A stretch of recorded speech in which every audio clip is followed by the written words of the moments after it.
क्या आप भी अयोध्या जाना चाहते हो लेकिन आपको पता नहीं है कैसे जाएं, कहाँ रुके, भोजन कहाँ करें और कहाँ कहाँ घूमें? तो निश्चिंत हो जाइए, आप सही वीडियो में आए हो। इस वीडियो में हम संपूर्ण जानकारी देंगे और आखिर में बताएंगे कि आपको अयोध्या घूमने में कितना खर्चा आएगा। सबसे पहले बात करते हैं जाने की, तो आप 4 तरीके से अयोध्या जा सकते हैं। Number 1, train. अयोध्या में आपको 2 रेलवे स्टेशन देखने के लिए मिलेंगे। पहला है अयोध्या जंक्शन और दूसरा है अयोध्या कैंट। हर प्रमुख रेलवे स्टेशन से आपको यहाँ तक आने के लिए डायरेक्ट ट्रेन मिल जाएगी। अयोध्या जंक्शन से श्री राम जन्मभूमि मंदिर की दूरी 1 किलोमीटर है। राम की पौड़ी सरयू घाट की दूरी 3 किलोमीटर है, जिसे आप ई रिक्शा के माध्यम से 10 से 20 रुपए किराया देकर पहुंच जाएंगे। वहीं बात करें अयोध्या कैंट रेलवे स्टेशन से, जहां से राम की पौड़ी की दूरी 11 किलोमीटर है। हाँ, आप ई रिक्शा के माध्यम से 40 से 50 रुपए देकर आ सकते हो। नंबर 2, बस। यदि आप बस से अपनी यात्रा करना चाहते हो तो आपको डायरेक्ट लखनऊ और फैजाबाद से बस मिल जाएगी। फैजाबाद से अयोध्या की दूरी मात्र 8 किलोमीटर है। Number 3, flight. यदि आप फ्लाइट से आना चाहते हैं तो आप सीधे अयोध्या एयरपोर्ट उतर सकते हैं, लेकिन अभी कई शहरों से अयोध्या आने की सर्विसेज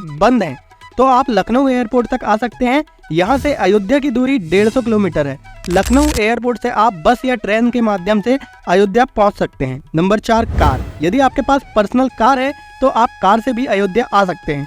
बस आपको अपने गूगल मैप में अयोध्या लोकेशन डालना है और पहुंच जाना है। यदि बात करें सबसे कम खर्चे की, तो आपको ट्रेन ही एकमात्र ऐसा साधन है जिसमें सबसे कम खर्चा आएगा। अयोध्या में रुके कहाँ? तो जैसे ही आप अयोध्या रेलवे स्टेशन से बाहर निकलोगे, आपको ढेर सारी धर्मशालाएं और होटल देखने के लिए मिल जाएगी, जैसे गुजराती धर्मशाला, श्री राम अतिथि निवास, अम्बे यात्री आवास, श्री बालाजी धर्मशाला, होटल कृष्णा पैलेस। यदि बात करें प्राइस की, तो आपको 400 रुपए से लेकर 800 रुपए तक धर्मशाला मिल जाएंगी और 800 रुपए से लेकर 1500 रुपए तक होटल मिल जाएंगे।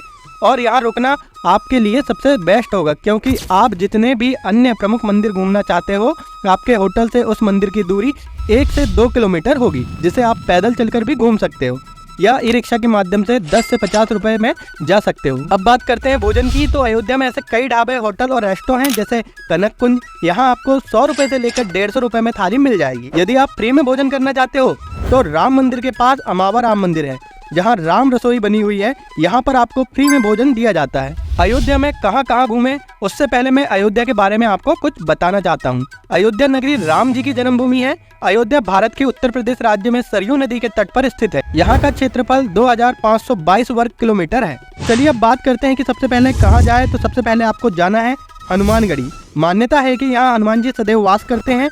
अयोध्या आकर भगवान राम के दर्शन से पहले भक्त हनुमान जी से आज्ञा लेनी होती है। इस मंदिर में 76 सीढ़ियां हैं। कहा जाता है कि हनुमान जी यहाँ एक गुफा में रहते थे और राम जन्मभूमि और रामकोट की रक्षा करते थे। हनुमान जी को रहने के लिए यही स्थान दिया गया था। प्रभु श्री राम ने हनुमान जी को ये अधिकार दिया था कि जो भी भक्त मेरे दर्शन के लिए अयोध्या आएगा, उसे पहले तुम्हारा दर्शन पूजन करना होगा। यहाँ आज भी छोटी दीपावली के दिन आधी रात को संकट मोचन का जन्म दिवस मनाया जाता है। अयोध्या में सरयू नदी में पाप धोने से पहले हनुमान जी से आज्ञा लेनी होती है। मुख्य मंदिर में बाल हनुमान के साथ अंजनी माता की प्रतिमा विद्यमान है। श्रद्धालुओं का मानना है कि इस मंदिर में आने से उनकी सारी मनोकामनाएं पूर्ण होती है।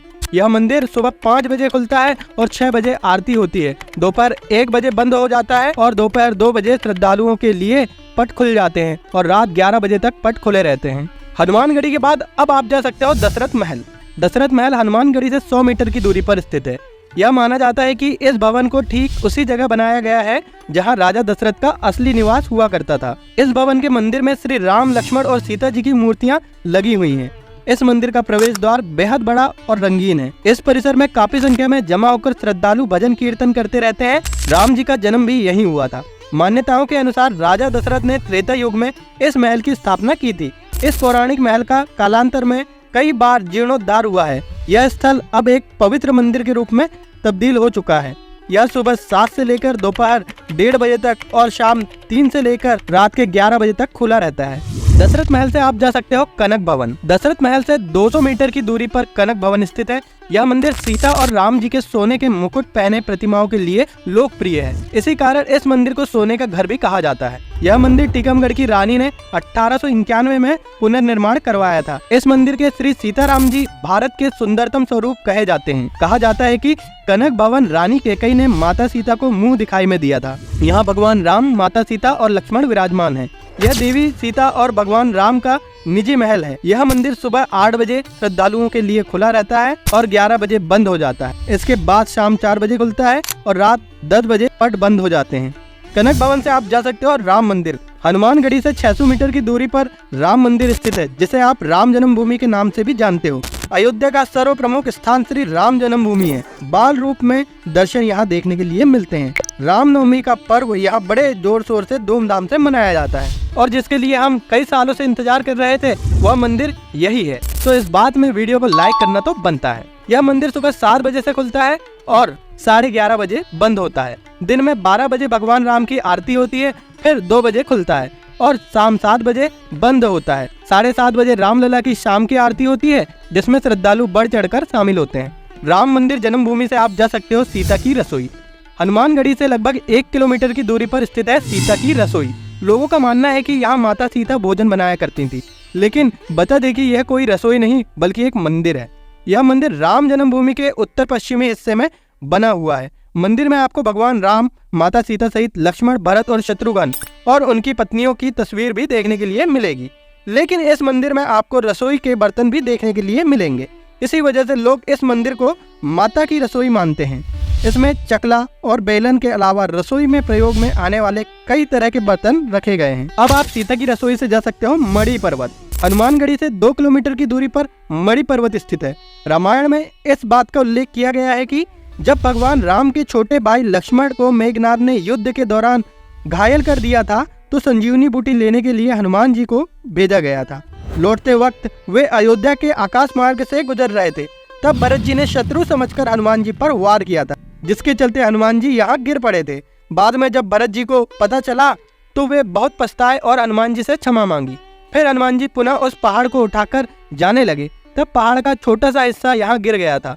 मणि पर्वत की ऊंचाई 65 फीट है। यह पर्वत कई मंदिरों का घर है। अगर आप पहाड़ी की चोटी पर खड़े होते हैं तो यहाँ से पूरे शहर और आसपास के क्षेत्रों का मनोरम दृश्य देख सकते हैं। मणि पर्वत से आप जा सकते हो राम की पेड़ी। राम मंदिर से राम की पेड़ी की दूरी लगभग 2 से 3 किलोमीटर है। यदि आप चाहें तो पैदल भी जा सकते हैं या फिर ई रिक्शा से भी जा सकते हैं। राम की पेड़ी सरयू नदी के किनारे स्थित घाटों की एक श्रृंखला है। पौराणिक मान्यता है कि श्री राम इसी पेड़ी से होकर सरयू में स्नान करने जाते थे। और सोशल मीडिया में दिवाली के समय जो दीप जलाए हुए वीडियो आपको देखने के लिए मिलते हैं वो इसी जगह के हैं। कहा जाता है कि एक बार जब लक्ष्मण जी ने सभी तीर्थों में दर्शन करने का मन बनाया तो श्री राम ने अयोध्या में सरयू किनारे तट पर खड़े होकर कहा कि जो व्यक्ति सूर्योदय से पूर्व इस स्थल पर सरयू में स्नान करेगा उसे समस्त तीर्थ में दर्शन करने के समान पुण्य प्राप्त होगा। माना जाता है कि सरयू के जिस तट पर श्री राम ने ये बात कही वही आज राम की पेड़ी के नाम से प्रसिद्ध है। यही वजह है कि पूर्णिमा पर यह स्नान का विशेष महत्व है। राम की पेड़ी से आप जा सकते हैं नागेश्वर नाथ मंदिर। राम की पेड़ी से 100 मीटर की दूरी पर स्थित है नागेश्वर नाथ मंदिर। कहा जाता है कि नागेश्वर नाथ मंदिर को भगवान राम के छोटे पुत्र कुश ने बनवाया था। माना जाता है कि जब कुश सरयू नदी में नहा रहे थे तो उनका बाजूबंद खो गया था, जो कि एक नाग कन्या को मिला, जिसे कुश से प्रेम हो गया। वह शिव भक्त थी। कुश ने उसके लिए यह मंदिर बनवाया। शिवरात्रि पर्व यहाँ बड़ी धूमधाम से मनाया जाता है। यह मंदिर सुबह 4 बजे खुलता है और रात 9 बजे इसके पट बंद हो जाते हैं। नागेश्वर नाथ मंदिर से आप जा सकते हो त्रेता के ठाकुर। त्रेता के ठाकुर राम की पेड़ी से लगभग 200 से 300 मीटर की दूरी पर स्थित है। अयोध्या में सरयू नदी के तट पर स्थित एक प्राचीन मंदिर है। ऐसा माना जाता है कि यह वही जगह है जहां पर श्री राम जी ने अश्वमेध यज्ञ किया था। इस मंदिर में भगवान राम की मूर्तियों को रखा गया है, जो प्राचीन समय में काले रेत के पत्थरों से उकेरी गई थी। यह कलाकारी का बेहद अच्छा नमूना है। यह वर्ष में केवल एक बार एकादशी के दिन खुलता है। त्रेता के ठाकुर से आप जा सकते हो सरयू घाट या कहें तो गुप्तार घाट। राम की पेड़ी से गुप्तार घाट की दूरी 9 किलोमीटर है। सरयू नदी के तट पर स्थित गुप्तार घाट पौराणिक कथा के अनुसार यह वह स्थान है जहां भगवान राम ने पृथ्वी छोड़ने और अपने मूल निवास बैकुंठ में वापस जाने के लिए अंतिम डुबकी अर्थात जल समाधि ली थी। यहाँ की मान्यता है कि गुप्तार घाट में डुबकी लगाने से लोगों के पाप धुल जाते हैं और उन्हें सांसारिक चिंताओं से मुक्ति मिलती है। तो कमेंट में बोलिए जय श्री राम। अब बात करते हैं कि आपको कुल कितना खर्च आने वाला है।